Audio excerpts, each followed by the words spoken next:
Bonjour à tous, bonjour à toutes. Je suis ravie de vous accueillir dans les énergies de la pleine lune, d'ouvrir avec vous un espace de douceur, de lumière, de paix, d'harmonie, où on va se relier à la Terre, on va se relier bien sûr au ciel, aux planètes, à la pleine lune qui se forme dans l'axe Bélier-Balance jeudi à 23h heure de Paris, 23h05 et 21h temps universel, et qui nous, nous invite à trouver notre centre, notre axe, avec beaucoup de douceur bien sûr, et cet équilibre entre l'ombre et la lumière, puisque l'axe Balance-Bélier, c'est un axe d'équilibre entre l'ombre et la lumière, entre le yin, le yang, entre le féminin et le masculin.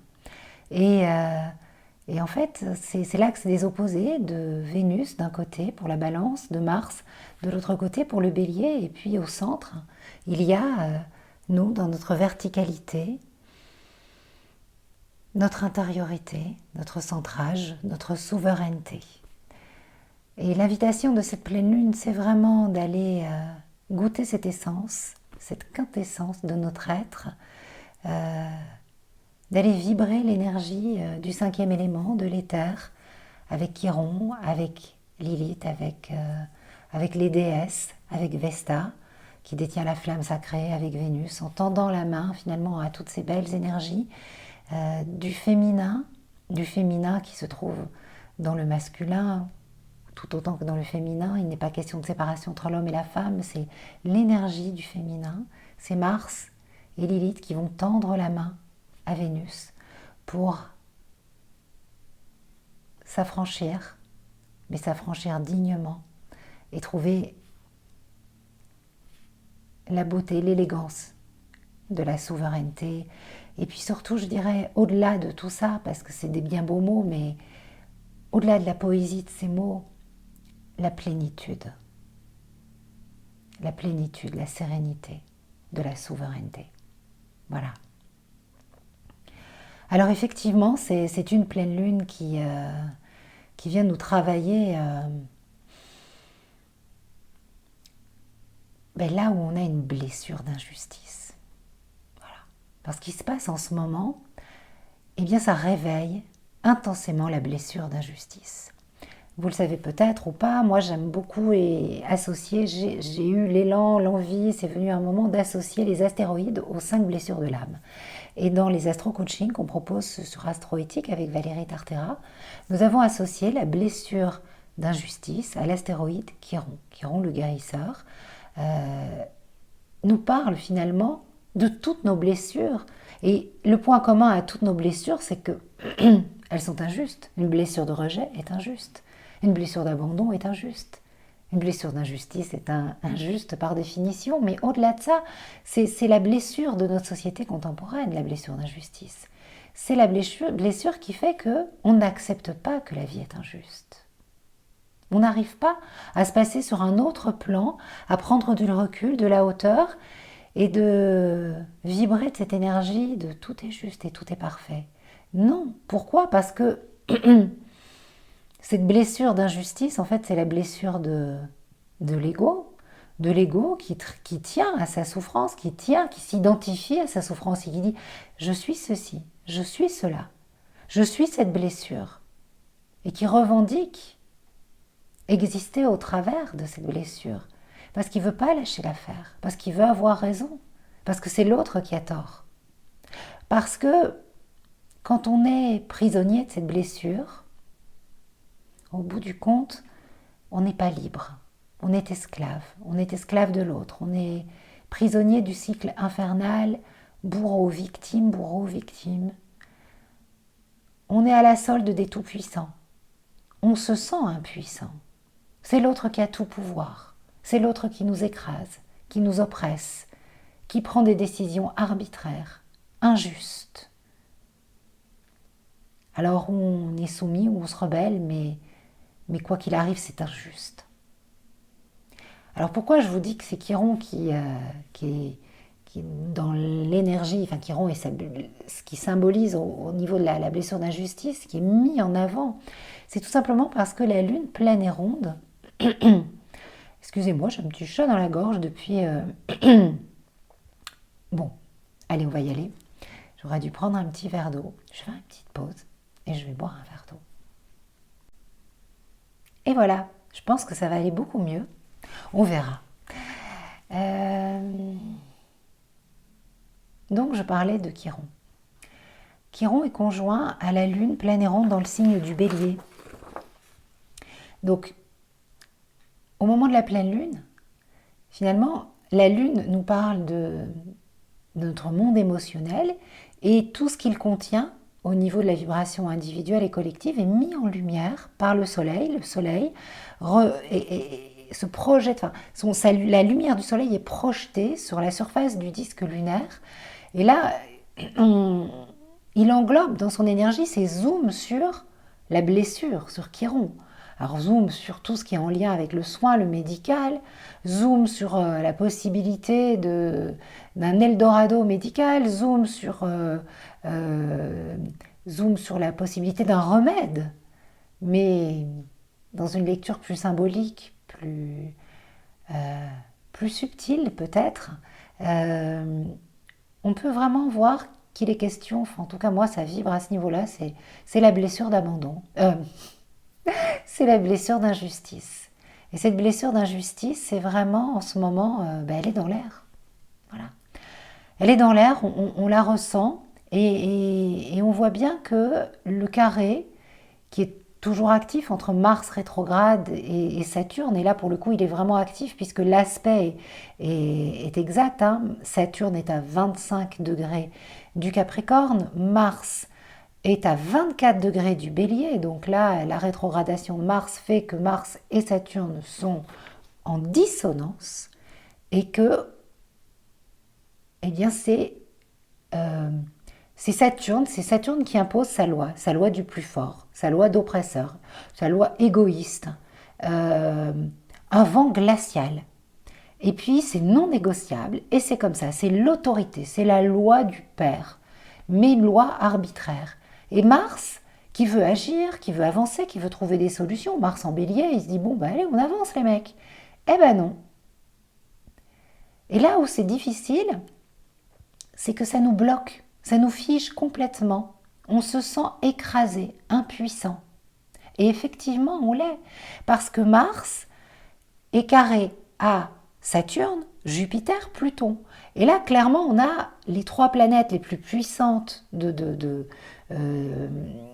l'univers, on va dire, qui font alliance commune. Et on dirait que elles sont les seuls maîtres au monde, les seuls à diriger.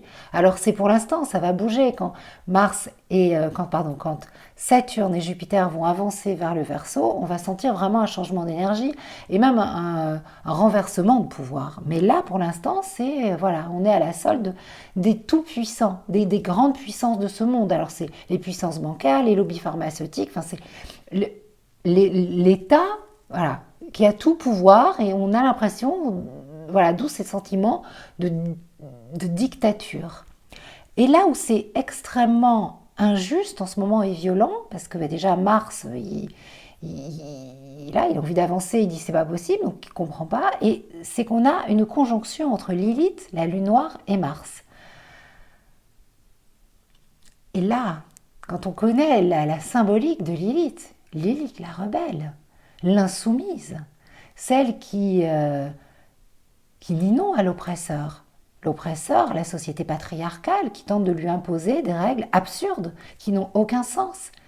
Lilith qui revendique le droit d'aimer, de jouir, de vibrer, qui ne voit pas pourquoi il devrait y avoir une différence entre le masculin, le féminin, pourquoi l'un serait tout puissant et l'autre plus puissant, et qui du coup va chercher, quand elle veut se libérer, briser ses chaînes, une énergie toute puissante pour passer en force, mais s'épuise et enrage.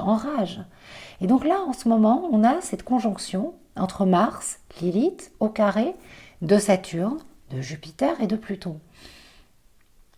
Et au bout du compte, ceux qui pour l'instant imposent imposent leurs lois, c'est le trio.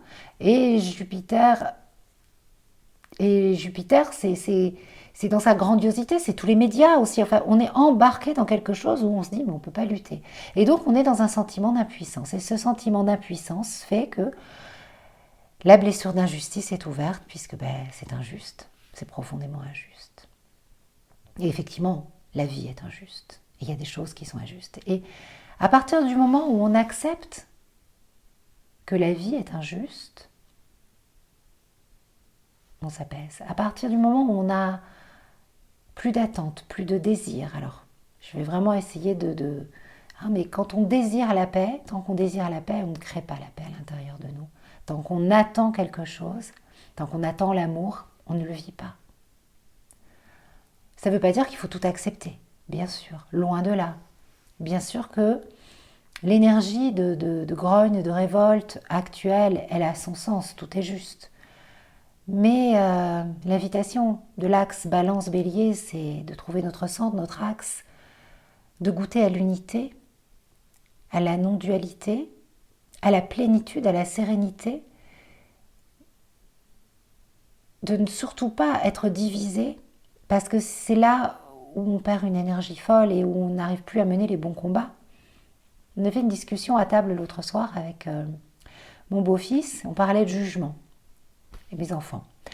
Et finalement, on se rend compte à quel point on est dans le jugement. Et tout le temps, on se juge en premier, nous. Et il me dit, mais pourquoi c'est mal de juger, Sandrine, après tout c'est nos opinions. Je dis, bien sûr que c'est ton opinion. Mais tu vois, quand on juge, on se divise. Et la première personne que tu divises avant d'être divisée par l'autre, c'est toi. Tu te divises à l'intérieur, tu te fractures à l'intérieur. En tout cas, je lui parlais vraiment de ce que je ressens. Et finalement, moi, la première, quand je le juge parce qu'il n'a pas débarrassé de la vaisselle et qu'il n'a rien fait d'autre de sa journée, un exemple de la vie commune. Qu'est-ce que vous voulez que je vous dise et que je lui parle mal derrière? Je suis dans une profonde division, je suis pas bien, c'est pas bon. C'est pas bon tout ça. Alors bien sûr, il y a des colères qui sont indispensables et où on se dit la révolte aujourd'hui face à cette dictature que l'on perçoit, cette dictature de la peur, notamment, on se dit effectivement ça va être nécessaire. Et pourtant, j'ai vraiment envie, peut-être avec ma lune en balance, de vous faire passer le message que oui, bien sûr, mais c'est pas tout de suite. Là, on n'est pas en position de force. On va pas y arriver. C'est pas comme ça. Ça ne marchera pas si on passe en force. Résister. Je suis solidaire avec toutes les initiatives qui nous permettent de nous affranchir et de ne surtout pas être esclaves, mais allons encore un peu plus loin, parce que là, Saturne, il nous barre la route. Alors, où Saturne, ça devient l'empêcheur de tourner en rond, la toute-puissance qui réactive notre blessure d'injustice, et puis je me plains, et je râle contre les autorités, contre le pouvoir, contre ceci, contre cela, contre le Covid, contre tout, et je n'avance pas d'un iota, parce que finalement, Saturne, au bout du compte, il n'est que celui qui kine, je vais dire un gros mot, mon ego, voilà, où je me dis, ok, là, il y a au niveau de l'âme, au niveau d'une vibration supérieure, un message de patience, de centrage, ça va bouger. Ça va bouger en décembre, en janvier, l'année prochaine, ça va bouger.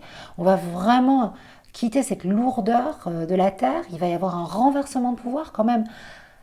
En décembre, Jupiter et Saturne s'unissent dans le signe du Verseau. Énergie prométhéenne. Il y a Pallas, Athéna. Quand Jupiter détrône son père, il se prend tous les pouvoirs. Il dit, voilà, je vais avoir tous les pouvoirs. Et heureusement, finalement, que Prométhée et Athéna disent, non, non, non, ça ne va pas se passer comme ça, parce que tu n'as pas tous les pouvoirs. Qui tu es toi au nom d'eux, on est tous frères égaux. Et ils volent le feu de la connaissance pour qu'elle descende sur la terre et illumine. Donc c'est ça ce qui va se passer en 2021. Au-delà d'une grosse énergie de rébellion et de contestation qui sera très intense, il y a un renversement de pouvoir, mais aussi une énergie de conscience lumineuse qui sera puissante, très forte, et qui peut aussi vraiment changer la donne sur d'autres plans, plus subtils, plus invisibles, qui apparaissent pas comme ça. Alors, pour nous préparer à ça, ce qui me semble le plus juste et que j'ai vraiment envie de vous transmettre, c'est d'aller à la rencontre de toutes ces parts manquantes, brisées, de tous les chaînons manquants, de tout ce qui, en nous, dans nos relations, dans notre vie au quotidien, est en quête d'amour, d'unité. Cherche à s'exprimer dans la beauté, dans la non-violence, dans la sagesse, dans la justesse, à rester centré, à faire le bien, à œuvrer pour le bien. Et à goûter notre liberté, une vraie liberté, parce que c'est une question de choix. On ne peut pas changer ce qui nous arrive. Par contre, on a le choix de la façon dont on va l'accueillir et ce qu'on va en faire. Et comment on va s'adapter. Alors je vous répète souvent la même chose, mais ça me paraît indispensable. J'aurai peut-être d'autres façons de vous partager les choses dans de prochaines vidéos. En tout cas là, c'est vraiment les mots qui viennent. De toute façon, j'ai préparé un audio où je vais aussi vous essayer de vous emmener, voilà, ce sera entre la méditation et l'audio, hein, pour vraiment qu'on s'apaise, hein, et qu'on ouvre cet espace de lumière et de conscience, de paix, voilà, dédié aux énergies de la pleine lune. Ce que je peux vous dire, c'est que quand on regarde le thème de cette pleine lune, on voit Mars, conjoint Lilith, en bélier, qui forme un trigone avec Vénus et Vesta, la prêtresse sacrée, dans le signe du lion, un signe de lumière, de souveraineté, de dignité. Et donc on voit bien finalement que le combat, hein, là où l'énergie est fluide, hein, puisque si Mars passe en force et va vers Saturne et combat les géants, ben, il va pas s'en suivre, ça va être compliqué, c'est tendu, ça bloque, ça veut pas. Alors que s'il tend la main à Vénus et à Vesta, donc il va à la rencontre de l'énergie féminine, d'Aphrodite, de Vénus, d'Isis, de la grande déesse. Vénus en lion, elle est souveraine, elle est Isis, elle est Marie-Madeleine, elle est puissante, elle est lumineuse. À côté de Vesta, qui est une prêtresse sacrée, qui est un astéroïde qui nous parle d'intériorité, de sérénité, de s'éloigner un petit peu du monde et de son vacarme. Donc finalement, on se rend compte que c'est dans notre divine intériorité que se trouve notre souveraineté. Et qu'est-ce que notre souveraineté ? C'est nous qui sommes maîtres du monde. Les vrais maîtres, c'est nous, en fait. Il n'y a personne d'extérieur, il n'y a aucune puissance extérieure à nous qui peut nous enlever notre liberté. Repensez, relisez Mandela, qui était privé de sa liberté. Allez écouter l'audio d'Isabelle Padovani. Je ne l'ai pas encore écouté, mais je suis certaine qu'elle nous délivre des pépites. Et puis si vous ne l'avez pas encore vu, écoutez l'astro-interview que j'ai eu l'occasion de partager avec elle.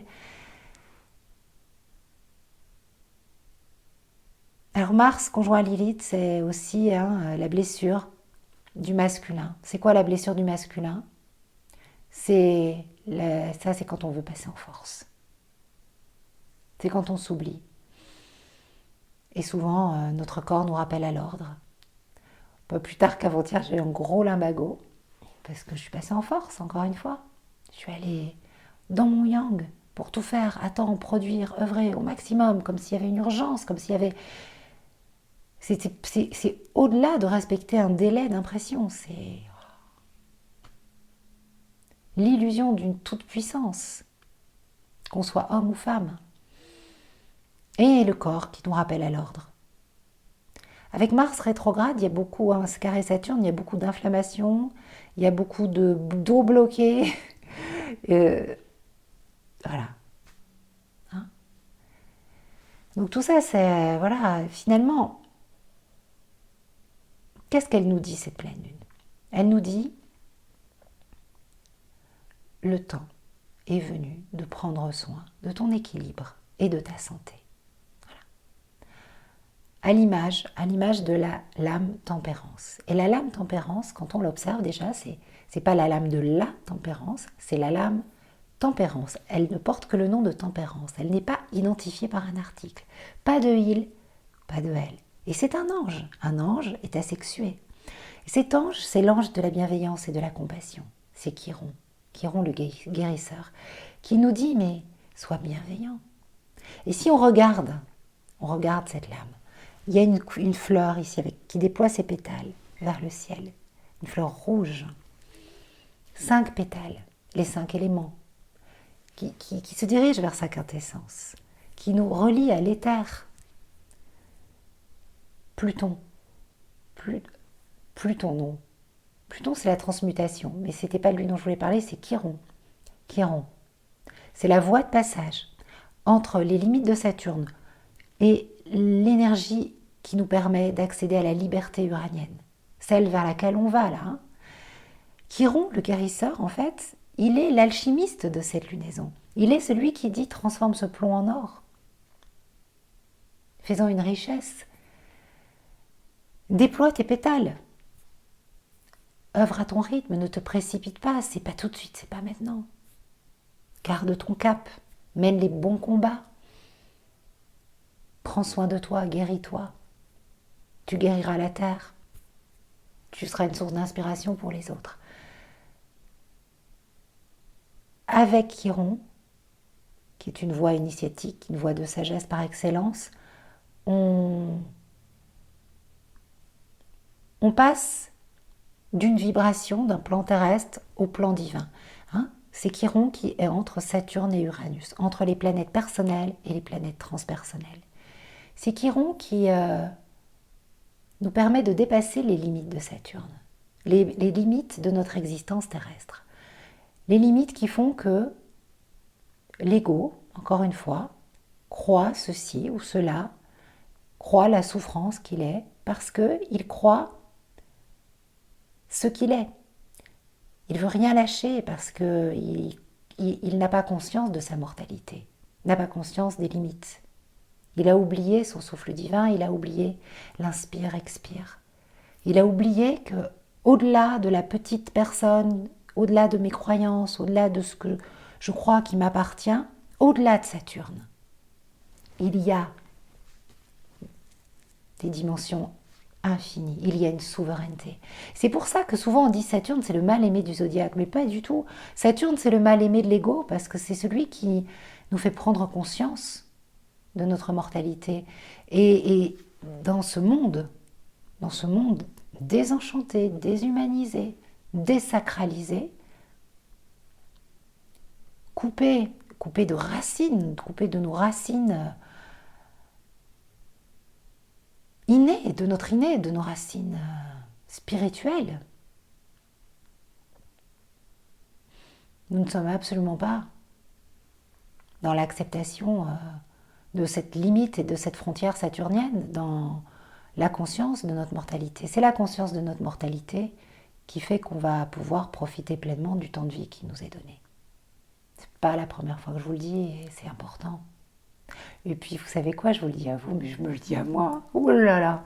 Et puis vous entendez comme ma voix, elle est enrouée, je ne sais pas pourquoi, parce que je vous assurais que ce matin, elle était nickel. Mais bon, c'est comme ça. J'accueille. Voilà, ben écoutez, on a du travail, hein. Mais quelle chance on a d'être là, de participer à tout cela. Alors ben, unissons-nous, soyons unis vers, nous allons grandir, ressortir plus grand, plus fort, plus digne de cette période très particulière que je pense que nous avons la chance de vivre parce que de toute façon, hein, clairement, hein, je l'ai dit je crois dans la dernière vidéo, là on y va et on est comme pris dans une espèce de spirale, l'engrenage, voilà, ça y est. Et ce qui n'a plus lieu d'être est voué à disparaître. Et donc, ce grand n'importe quoi, à mon sens, c'est pour ça. C'est le vortex là. Et c'est un grand jeu d'énergie cosmique. Alors entrons dans la danse en prenant beaucoup de recul afin de préserver notre énergie parce que nous diviser, juger, ça nous épuise et ça nous empêche de mener les bons combats et d'accéder à notre liberté, à notre souveraineté. Voilà. Bon, écoutez, je pense que je vous ai dit dans cette vidéo tout ce qui était important, tout ce que j'avais envie de vous dire. Bien sûr, voilà, on se donne rendez-vous dans la newsletter, on se donne rendez-vous en audio aussi pour vibrer. Alors rassurez-vous, il y aura d'autres rendez-vous. J'étais vraiment très heureuse de démarrer cette astro-interview avec Isabelle Padovani. C'était un kiff absolu parce que je suis tellement en admiration devant le travail d'Isabelle qui est, pour moi, une femme qui a accédé à sa souveraineté, qui est lumineuse. Et puis c'est tellement fluide, on en parlait parce qu'on a continué d'échanger, on se disait c'est joyeux, ce sont ces mots et voilà, je suis très heureuse de ça, de cette jolie rencontre et il y en aura d'autres qui sont prévues notamment avec Bonheur Factory. Maintenant les événements font que ça se fera quand c'est le bon moment. Il y a beaucoup de choses qui ne se font pas tout de suite, sont retardées. Hein? Je parlerai de Mercure dans la prochaine vidéo. Il est rentré en Scorpion. Hein, il va rester pas mal de temps dans ce signe du fait de sa rétrogradation. Il va s'opposer à Uranus. Donc, bien sûr que ça va faire en sorte qu'il y ait beaucoup de vérités. Hein. Il va y avoir beaucoup de vérités qui vont sortir, mais beaucoup de manipulations aussi. Mais j'en parlerai tranquillement dans la prochaine vidéo. Là, j'ai été vraiment attirée par les vibrations de Lilith, ces profondes de blessures et tout ça. Donc, c'était important pour moi. Et puis, je voulais... voilà, parce que j'ai relu ce que j'avais écrit l'année dernière dans le Moon Journal, hein, et je disais le visage d'une femme lumineuse et consciente qui s'engage avec elle-même, se relie à son âme, ses émotions, sa sensibilité, pour créer sa vie avec amour et générosité. Ce visage-là se dessine. Autrefois guerrière, elle dépose aujourd'hui les armes. Je vous invite à aller le lire dans le Moon Journal, hein, et je termine avec cette question: que ferait l'amour à ma place? Et j'ai souri parce que ça, je l'ai écrit l'année dernière. Donc l'année dernière, je ne savais pas du tout exactement qu'on en serait là et ce qui allait se passer. Et j'ai relu ce texte après avoir écrit celui que j'ai préparé pour enregistrer l'audio et pour préparer cette vidéo. Je me suis dit oui, c'est vraiment ça, quoi. Cette femme, c'est cette Vénus, hein, conjointe à Vesta en Lion, c'est Lilith aussi, hein, qui va mener les bons combats. Voilà, c'est cette énergie, c'est la guérison. Hein. Donc ça m'a amusée. Et c'est vrai qu'en ce moment, je suis en pleine finalisation d'écriture du Moon Journal. Hein. Il part là à la fin de la semaine en maquette et ensuite chez l'imprimeur. Et comme cette année, en fait, j'ai écrit pendant le confinement toutes les nouvelles lunes et pleines lunes de l'année 2021, donc au printemps dernier, ce qui est beaucoup plus tôt que d'habitude. Normalement, je fais ça en septembre. J'ai besoin d'attendre septembre pour me brancher sur l'année 2021. Confinement et envie d'écrire le Little Moon Journal oblige, a fait que j'ai écrit toutes les nouvelles lunes et pleines lunes au printemps. Et j'étais très amusée en relisant mes textes pour la première nouvelle lune et pour pas mal de lunaisons de 2021, de voir très régulièrement le mot bal et masque. La mascarade est terminée. Je dis waouh, quand même. Alors on verra ce que ça donnera, parce que moi je l'écrivais bien sûr dans un sens, voilà, tout ce travail de chemin vers la lumière et de libération de nos masques, mais peut-être qu'il y aura certainement des choses puissantes qui vont se jouer. Parce que souvent, je relis mes notes. Après, je sais qu'il y a des fulgurances des fois qui sont là. Et voilà, hein, les inspirations, Voilà, c'est les messages. Donc voilà, donc je prends beaucoup de plaisir à canaliser les messages, à me brancher sur l'énergie de 2021. Et je me dis que plus que jamais, ben, toutes ces connexions au ciel, ça va nous aider, ça va nous être utile. Quand je vois à quel point moi, ça m'aide et me recentre, quand je vois la réaction des enfants autour de moi qui reçoivent le Little Moon, c'est un doudou des étoiles, je me dis, bon, ben, génial, quoi. Ils sont prêts, cette génération est prête et ça va aller. Et l'année prochaine, eh bien, voilà, je suis heureuse entre le Moon Journal, le Little Moon. On va pouvoir vibrer d'une belle énergie lunaire. Donc, aller à chaque fois dans notre intériorité au moment de la nouvelle lune et de la pleine lune. Et je vous prépare vraiment tout un programme autour des lunaisons pour que chaque nouvelle lune et chaque nouvelle pleine lune soit l'occasion complète d'un... Voilà, on va ouvrir un espace. Comme je le dis maintenant depuis un moment dans mes vidéos, et là, je vous proposerai voilà, des tas de rendez-vous et d'outils autour de ça, et nombreux seront complètement voilà, gratuits à disposition sur ma chaîne. Je vous embrasse du fond du cœur. Je vous souhaite une lumineuse, une souveraine lunaison dans cet axe qui équilibre l'ombre et la lumière et qui nous invite comme à trouver cette harmonie et à faire grandir la lumière. Mais sans rejeter l'ombre, sans la frapper, sans la juger, bien sûr.